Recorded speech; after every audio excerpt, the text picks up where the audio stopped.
Angel of the Red Moon, Chapter 1. In the middle of nowhere, many corpses were piled up. The soil was flooded with blood.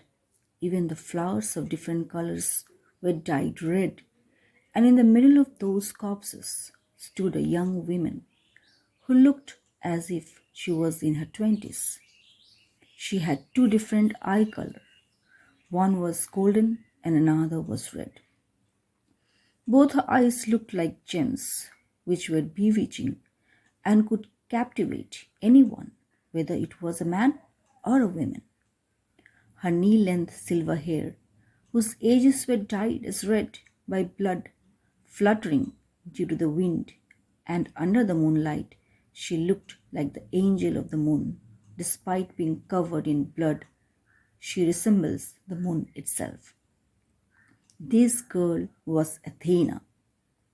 She was about 30 years old.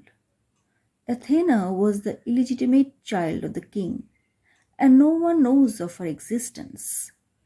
One day, there was a prophecy that the king's daughter will be born with great divine power and will be the next saintess.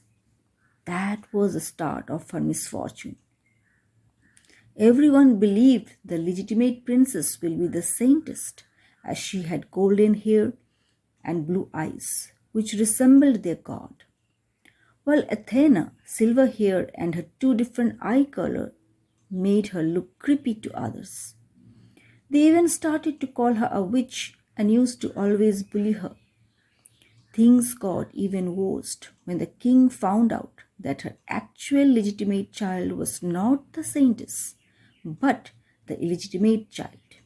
The king immediately ordered the guards to imprison her, and in order to make his only precious daughter loved by everyone and to make her saintess, the king ordered the royal mages to find a way to transfer all her divine power into his legitimate daughter. The way the mages found was to draw her fresh blood and give it to the princess. But the mages were hesitant that the divine power might reject her and was also a bit worried about the god's worth. But they could not go against his order, so they did exactly that. When they were drowning her blood through a fresh wound caused by the knife, their eyes were full of guilt and hatred towards the king who was so cruel to his 30-year-old daughter because the mages felt guilty towards her. They always treated her kindly and would always bring Athena toys, snacks, and delicious meals, books for her to read. To their surprise, Athena was a genius. She was good in studying and even learned how to use her divine power. The three mages who took care of her as their daughter was very happy and also worried.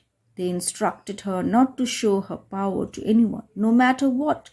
And when Athena was 10, the three magicians decided to hire a mercenary who has a great talent in swordship. The three mages were planning treason by helping Athena escape from the palace, but they were waiting for Athena to build power to protect herself so that she could safely reach the neighboring land and live her life freely. To their surprise, within 4 years, Athena not only mastered swordmanship but also created her own sword style. She also mastered hand to hand combat and she learned all the knowledge about the outside world. She understood what was going on with her, but she did not care if they took her blood to give to her sister to make her the saintess. She did not care. She just wanted to stay with the three mages who she considered as her family.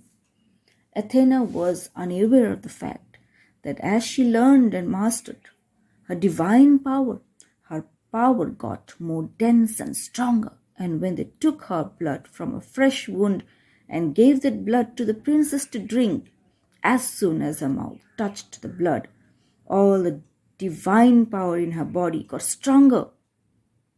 She thought she got stronger only to lose her vision and dying on the spot. The king was furious and asked the guards to sell Athena to the dark mages' tower. They were the mages who performed dark magic and can summon demons. After Athena was sold there, she was experimented. The mages started to inject demonic blood on her to see what happens. 20 years passed by in a blink of an eye, and Athena now has become a hybrid between human and a demon. She had no strength to resist. She only wishes to die, as the pain caused by the divine power and the power of the devil crashing together was excruciating. Then one day she somehow gathered strength to ask one of the dark mages what had happened to the three mages that were taking care of her.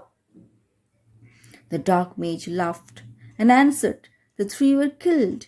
After hearing that, rage consumed her, and she unleashed all her power to kill everyone around the area. Because of her rage, she seemed to be unconsciously mixed both her powers, and she became stable enough to control her power.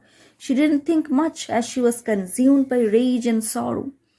She spread her wings, which were silver with black shade at the ends of her wings.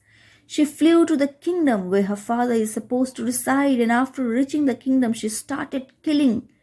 Within 2 years of countless knights and mages, 2 years of war, she slaughtered everyone and destroyed the whole kingdom. And within all those piled corpses, Athena was standing covered in blood. She not only had her enemy's blood, but of her own as well.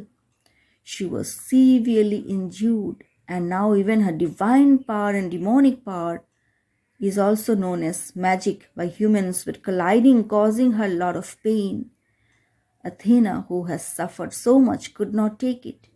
She had no reason to leave, as everything she had once loved was taken away by the king, and she, who only lived for 2 more years, as she put her revenge as her end goal. As such, she had no power, no more reason to live, and she also knew that she is, as of now, no different than a monster, and everyone will fear her no matter what she does. So she decided to take a sword and pierce her own heart, killing her instantly.